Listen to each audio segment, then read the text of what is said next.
Welcome to Manny's TV Talk, where we will talk about all of our favorite reality TV shows and news surrounding them. Grab a snack, a drink, and get comfortable because this starts now. Hello, everybody. Welcome back. Today we're going to be talking about The Bachelor Season 28, Episode 4. Let's get right into this. She's trying to ruin my time here. She is the problem. Why are you doing this to me? She is not somebody you would want your wife to be. I cannot give. Alright, you guys, I am loving this season. I think, hands down, and I'm not just saying this, but I do think this might be one of the best seasons of The Bachelor ever. And there's so much to talk about this episode. So, this is actually the third time that they have started an episode with a flash forward.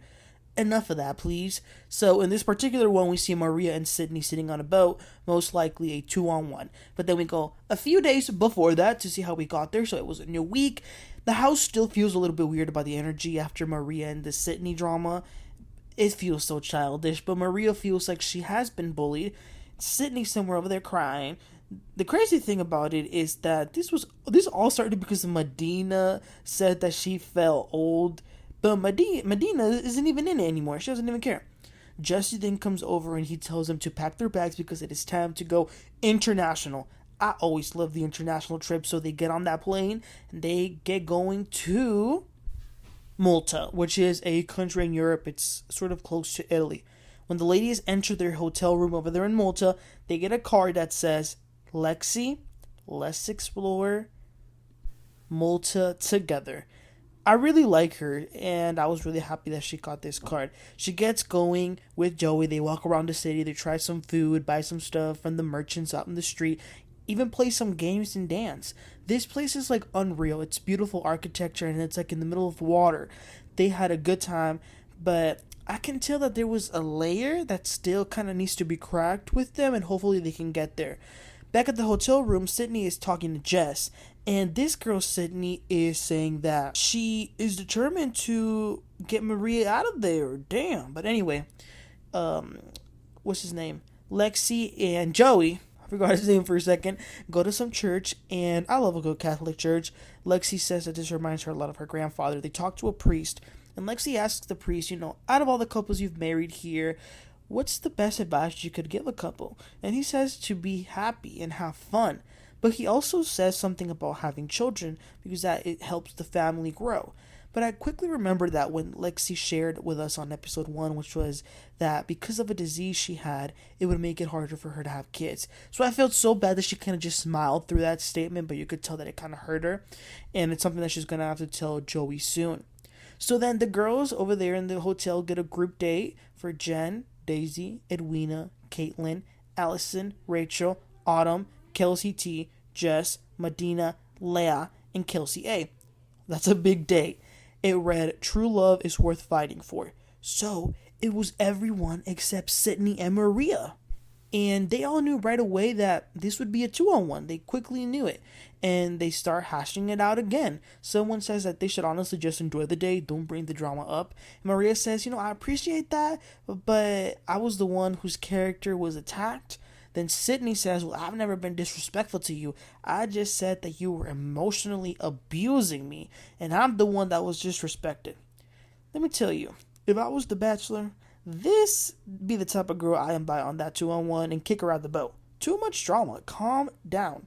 But it's later that night, and it's the night portion of the date. Lexi is wearing this tight, long black dress. She looks like a Victoria's Secret model. I'm not even joking. Joey tells her that he's been loving getting to know her. She says that she's connecting with him and wants to share something. She talks about her graduation, how she started a job, she moved to New York. When she was in New York, started to feel ill. She went with a doctor, had a surgery, and she has endometriosis, which the only reason I know what that is because of Merit to Medicine. Shout out to Sweet Tea. But it's a reproductive problem in the uterus, and they can take it away with surgery, but one of the effects of it is that it could possibly lead to infertility. So she's sharing that it might, be a possibility that she might not have kids, and she's crying. and she shared it with her ex at the time, who broke up with her because of it. So you could just imagine how hard it is for her to be sharing this to Joey. Joey comforts her, but obviously it's heavy, and I think it's hard when someone tells you these types of things, like you don't really know what to say. But he says that this doesn't scare him because there's a lot of other ways to create a family, and he's right. I mean, to have kids, you could go through IVF, surrogacy, adopting, and he knows that there's a lot more to her than just that disease that she had, and he sees that motherly instinct that she does have, and she's in awe. She feels a happiness in her heart that she's never felt. So Joey grabs that rose and asks if she will accept it. She says yes. The next day, it's time for that group date. Joey loves being here because he's a fan of Game of Thrones, as are a lot of people, and a lot of the scenes were actually filmed in this country. So the women walk up and there's two people sword fighting, so of course they know they're gonna do something like that. They dress up as medieval time characters, so they don't fight right away. They do some like weird stuff, like challenges they call them. Like one of them was go up to Joey and stare at his soul. A little awkward for some of them, but some of them went in for that kiss. The second challenge was like a 1-versus-1, snatch someone's belt. The third challenge was crazy. There was sausages hanging from a wheel, and they have to try and catch the sausage as they're like spinning around using nothing but their mouths. Joey is a good player, so he does it too. Some of them were cheating, or some of them just gave up, but Autumn was determined. She actually got one and took a bite. So after all those challenges, the winner is declared Autumn. Good for her. She got to spend some time with Joey. They kiss by the ocean. Then it's a little later and they're hanging out, still loving Daisy. They're talking about like potential kids that they might have in the future. What will their names be? There is something about Kelsey A, which he just can't quit her. They are really into each other. Unfortunately, not so much with Kelsey T. So she gets going because she wants there to be time between them, and I think she's beautiful as well. She asks, what does he need from her? And he says that he loves quality time. So then he asks, what does she like? And she says that she loves to see some action. Like, it can be big or small, but just something. And they did share a kiss. Back at the hotel, Lexi is stuck with Sydney and Maria.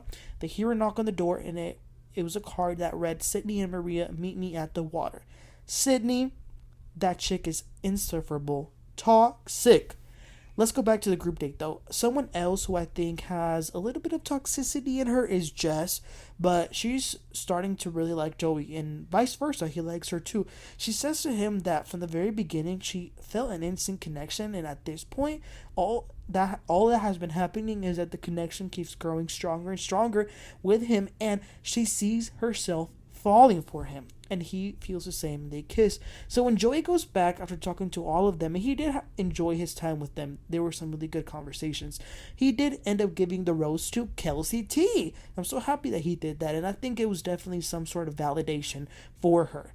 Okay, so then the next day it's time for that 2-on-1, and damn, it's crazy how they both have to pack because they know one will not be coming back. The only thing these two have in common right now is that they don't want to do this. Sydney keeps saying that Maria isn't what Joey needs in a wife. She says that she's going to get her out because she says that Maria is the devil. Damn. So they go on this yacht. It was the most awkward thing ever. They stay there for a while, and then Joey gets on the boat with them. He came from a little smaller boat, but he only got there for like 2 seconds and then told them to get back on the little boat, which they were like exploring a little bit, and it would have been a perfect date if it was just like one of them with him, because they are both so uncomfortable.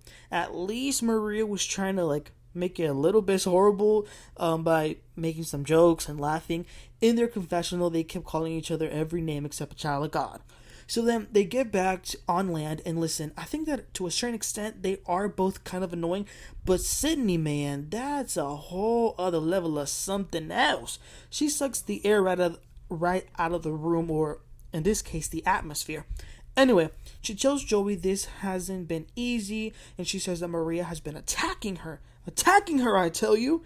She says that Maria is disrespectful, not just to her, but to some of the others. She said that she told Leah to shut the F up, and Joey says that scares him. Really, Joey, that scares you? Come on now. Sydney says that the kind of disrespect isn't something that Joey needs or wants in a wife. Then he talks to Maria, and there's no doubt something there that he likes about her. So she shares her side. She says that she doesn't like these accusations and insinuations coming her way that Sydney has been throwing at her. She is here for Joey, not for the drama. And Joey says, "Did you tell Leia to shut the F up?" And Maria says, "That's a lie, and that's vulgar, and I would never say that." He says that he wants a good environment in the house. And she kind of shut down after hearing that. When Maria went back to go sit with Sydney, Maria says what Sydney said was some BS and a lie. Maria says, "Girl, we were on camera. You really think they wouldn't have picked that up or shown it?" And Maria wants to know why is she doing this? Sydney says that, "Well, you've been doing this to the whole house. The whole house feels like this." And Maria says, "What the hell are you talking about? And where are these alleged people if that were the case?" So, anywho, this is still not over. Later that night, they have the night portion, and this is ridiculous. I think the last time we had a 2-on-1 on The Bachelor might have been Clayton with Genevieve and Shanae.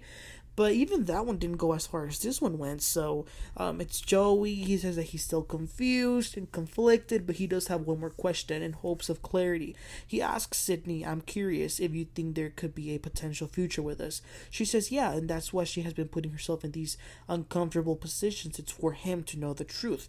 Same question goes to Maria. She says yes. She sees a future with him, and that's the only reason why she's here, why she did this 2-on-1. That's the only reason. If it weren't for him, she wouldn't have done this. So he grabs that rose and he says that the rose symbolizes potential future. He is trusting his gut and he gives it to, well, actually no, he doesn't give it to anyone. He says, "Sydney, I can't give you this rose." Ooh. So he walks her out and she leaves. Ooh, thank God. Her last words are that Maria sucks. She sucks. He goes back and gives the rose to Maria. It really wasn't a surprise because we've seen the original trailer and we know that she's going to be there quite a bit. And then when he gave her the rose, she accepted. This lady came, started to sing Ave Maria. It was really romantic, actually. But we also know from that original trailer that I just mentioned that I think she's going to have some beef with Jess coming up soon. Anyway, a guy then goes inside the hotel room with the other girls and he grabs Sydney's luggage and the girls are shocked. The next day, they get ready for later that night, which is going to be the cocktail party. For some reason, though, there are some women who are actually upset that Sydney left, but who cares? Joey comes in and addresses the wonderful weekend they've had, the dates, the group dates. He does say, that Sydney was sent home. He then begins to talk to the women. I love how Jenn always has little fun things. Remember, she's the one who came in with a go-kart and she made him put his feet on the water. She's like funny. She jokes with him and she says that she loves his presence because she feels safe around him.